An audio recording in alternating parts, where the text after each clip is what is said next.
최근 노인 관련 정책들이 여기저기서 논란이 일거나 정책 변경을 위한 논의가 이뤄지고 있는데요. 현재 한국의 인구 구조의 변화가 빠르게 이루어지는 만큼 관련 논란이나 정책 논의도 빨라지는 듯합니다. 따라서 오늘 영상을 보시면서 주안점으로 보셔야 하는 내용은 어르신 정책 관련 변경 논의 관련 내용인데요. 노인운전자 조건부 면허 검토 관련 소식이라든지 기초연금 감액 폐지, 지하철 무료 폐지 법안 관련 소식들이 있습니다. 따라서 5가지 소식 전해드리고요. 10월부터 어르신분들이 받을 만한 무료 정책 3가지도 말씀드리니 꼭 마지막 내용까지 보시길 바라겠습니다. 좋아요만 눌러주시고 바로 보러 가시죠. 고령운전자 면허를 조건부 면허로 하자는 사회적 논의가 시작이 되었습니다. 20일 서울시와 국민권익위원회는 교통안전사고 예방을 위한 제도 개선 토론회를 개최를 했는데요.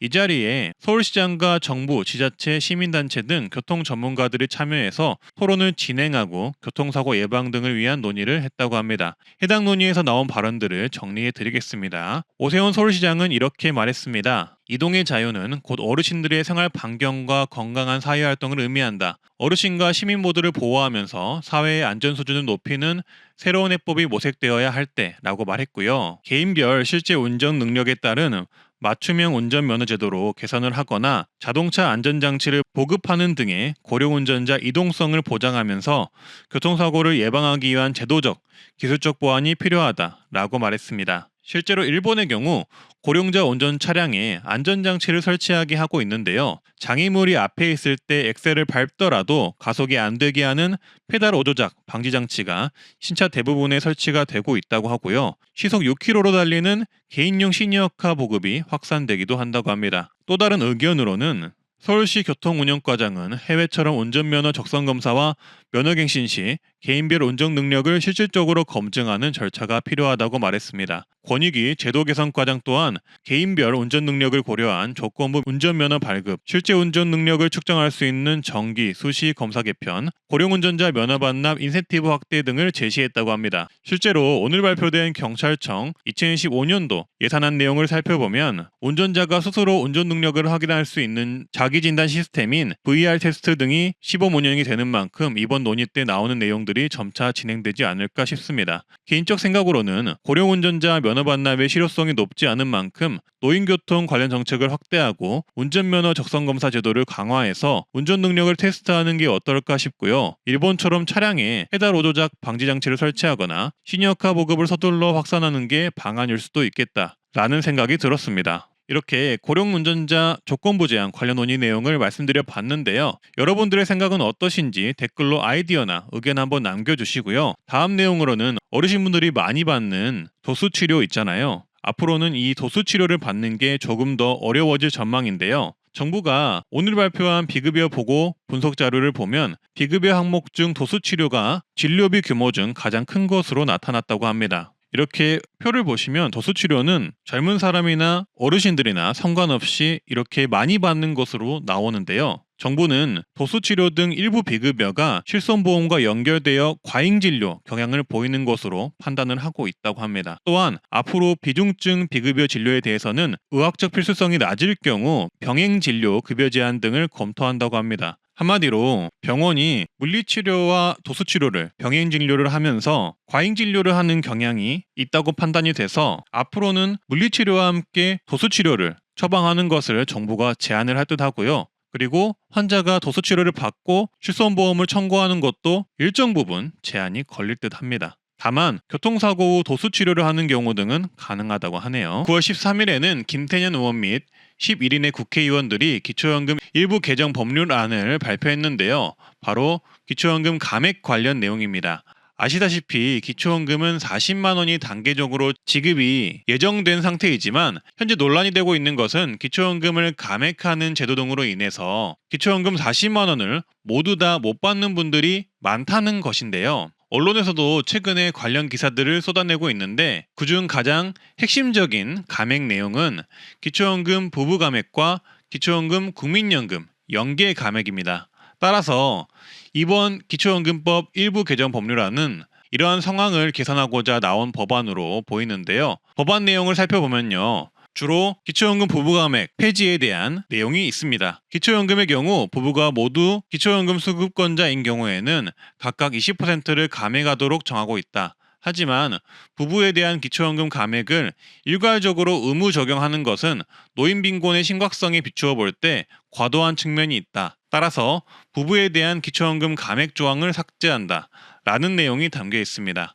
한마디로 기초연금 20% 부부 감액을 없애자라는 내용의 법안으로 보입니다. 따라서 현재 정부가 생계급여와 기초연금을 중복 지급하겠다라는 내용을 발표한 이후로 기초연금 관련 감액들이 부각이 되고 있는 상황인데요. 이번에는 부부 감액 삭제 관련 법안까지 나온 상황으로 보시면 되겠습니다. 현재까지는 법안만 발의가 된 상태이고 향후 법안이 통과가 되려면 정부와 국민 여론 등의 합의가 이루어져야만 법안 통과가 가능할 듯 싶습니다. 따라서 이런 기초연금 감액 관련 의견이나 아이디어가 있으시다면 어르신분들은 댓글 한번 남겨주시고요. 현재 만 65세 이상 노인층에 대한 지하철 무료 제도를 폐지하고 일정 금액의 교통이용권을 제공하는 법안 발의가 예고된 상황인데요. 이준석 개혁신당 의원은 12일 국회 기자회견에서 현행 노인층 무임승차 제도에 대해 무임승차 비용이 현재 대부분 도시철도 운영기관의 부채로 쌓이고 있으며 교통복지제도에 심각한 지역 간 공정성 문제를 야기하고 있다고 말했다고 합니다.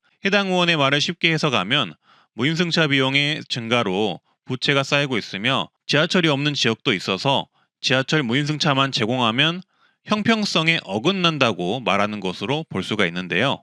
따라서 이준석 의원은 개정 법안을 만들어 발의할 것을 예고했고요. 지하철 무료를 폐지하는 대신 차라리 만 65세 이상에게 일정 금액의 교통이용권을 발급하는 내용을 넣는다고 합니다. 그래서 해당 교통이용권으로 지하철, 버스, 택시 등 모든 교통수단에 사용 가능하게 하고 일정 금액을 소진하면 할인된 요금으로 대중교통을 이용할 수 있게 하자 라는 내용이 추가될 듯 한데요. 앞서 총선에서 이준석 의원은 노인 월 1만원, 연 12만원 교통카드를 도입해 버스, 택시, 지하철 등에서 이용을 할 수 있게 하되 지하철 무료 등을 폐지하자는 의견을 내기도 했습니다. 따라서 이렇게 법안을 만들어서 발의를 하겠다고 하는 것이고요. 이렇게 법안을 만든다고 해서 법안이 통과가 되거나 해당 내용이 시행이 되거나 이런 것은 아니고 국민 여론이나 여야 정치인 그리고 정부의 동의를 얻어야만 시행이 되는 것이기 때문에 어르신분들께서는 너무 큰 우려를 하지 않으셔도 되겠습니다. 다만 갈수록 심해지는 지하철 재정난을 해결하기 위해 한 가지 방안을 냈다고 볼 수가 있는데요. 이러한 지하철 무료 폐지 그리고 교통카드 지급 정책 제안에 대해 어르신분들의 생각은 어떠신가요? 지하철 혜택을 못 받는 지역에서는 좋아하실 수 있겠지만 지하철을 이용하시는 분들에게는 날벼락 같은 뉴스일 수도 있겠습니다. 따라서 앞으로 이런 지하철 무임승차 관련 논란이 계속될 듯 한데요. 관련해서 어르신분들의 아이디어나 의견 있으시면 댓글 한번 달아보시면 좋겠습니다. 어떤 정책이건 간에 여론이 중요한 만큼 적극적인 의견들을 한번 내주시고요. 그리고 다음 소식입니다. 10월은 독감이 본격적으로 유행하는 시기이기도 하고 현재 코로나 또한 여전히 유행 중인 상황인데요. 이런 시기에 맞춰 10월부터는 하절기 독감 예방주사, 코로나 예방 백신 주사, 만 65세 이상 무료 접종 정책이 시행이 됩니다. 이번에는 특별히 최근 유행 변이에 효과적인 새로운 백신으로 접종을 한다는 점이 달라진 점이라고 볼 수 있는데요. 독감 예방주사, 코로나 예방주사 두 가지는 일반 국민에게는 유료인데요. 우리나라의 경우 65세 이상이면 두 가지 모두 무료로 접종이 가능합니다. 지원 대상은 1959년 12월 31일 이전 출생자면 모두 가능합니다. 접종 가능 날짜는 나이별로 다른데요. 75세 이상은 10월 11일부터 가능하고요. 70세 이상 75세 이하는 10월 15일부터, 그 외 65세 이상은 10월 18일부터 가능합니다. 날짜 확인해 주시고요. 접종 기간은 지정 의료기관이나 보건소에서 가능합니다. 과거 예방접종에 알러지 반응이 있거나 심근염 등 사례가 있었다면 예방접종에 주의하라고 하니 참고를 하시고요. 접종 가능 지정 의료기관은 네이버에 예방접종 도우미라고 검색을 하시면 예방접종 도우미 사이트가 나오는데요. 해당 사이트에서 본인이 사는 지역 누르시고 검색을 하시면 되겠습니다. 또한 코로나 예방접종과 인플루엔자 동시접종이 가능한데요. 다만 각각 다른 부위에 접종을 해야 한다는 점 참고하시면 되겠습니다. 따라서 65세 이상 어르신분들은 접종 가능한 날짜가 다가오면 접종 전에 가까운 의료기관에 연락하셔서 예방접종 가능한지 사전 확인 후 방문을 하시고요. 만성질환이 있거나 아픈 증상이 있다면 무조건 의사와 상담하시길 바라겠습니다. 또한 접종 후 고열 등 평소와 다른 증상이 있다면 필수로 의사진료를 해보시길 바라겠습니다. 다음 소식입니다. 질병청은 9월 12일 보도자료를 통해 65세 이상 어르신분들에게 매년 1회 제공하는 보건소 무료 결핵검진을 집중 홍보하겠다고 발표했는데요. 고령층 결핵 환자의 조기 발견을 위해서 10월부터 집중 홍보를 한다고 하네요. 하지만 트렌드 라디오를 보시는 어르신분들은 좀 더 빨리 이 내용을 알게 되겠죠. 자, 그래서 현재 이 그래프를 보시면 결핵 환자 중 65세 이상이 약 58%나 되는 것을 알 수가 있는데요. 여전히 결핵은 법정 감염병 중 사망률 1위이고 우리나라 결핵 사망률은 상당히 높은 편이라고 합니다. 따라서 결핵이 많이 사라졌다고들 하지만 어르신분들에게는 정말 위험한 질환이라고 보시면 되는데요. 그래서 65세 이상이시면 보건소에서 결핵검진 받으시는 것을 정말 추천드립니다. 무료이기도 하고 매년 1회 무료 검진이 가능하기 때문에 안 받으신 분들은 꼭 받으시길 바라겠습니다. 무료 검진 받는 법은 신분증 지참 후 거주지역 보건소를 방문하시면 됩니다. 다만 2024년도 무료 결핵검진을 안 받은 분이 대상이겠죠. 따라서 질병청에서는 이렇게 당부합니다. 가족 친척들이 모이는 이번 추석 연휴 이후 2주 이상 기침, 가슴 통증, 식욕부진 등의 증상이 있을 경우에는 반드시 결핵검진을 받으라고 강조하고 있습니다. 작년에도 추석 이후로 결핵 환자가 폭증해서 논란이 되었는데요. 오랜만에 사람을 많이 만나는 연휴 이후에 어르신분들이 감염되는 경우가 늘다 보니 이렇게 질병청에서는 연휴 이후에 시기를 맞춰서 무료 결핵검진을 집중 홍보하는 것 같습니다. 영상을 보시는 분들은 결핵 무료 검진 꼭 받아보시길 바라겠습니다. 오늘도 어르신 관련 최신 정보 정책들, 모든 노인분들이 받을 만한 정책을 모아서 가져와 봤는데요. 조금이나마 도움이 되셨으면 하고요. 앞으로도 좋은 정보로 찾아뵙겠습니다. 오늘도 건강하고 행복하세요. 감사합니다. 오늘 내용 도움되셨다면 주변에 공유, 좋아요, 구독 한번 부탁드리고요. 오늘도 즐거운 하루 되시길 바라겠습니다. 감사합니다.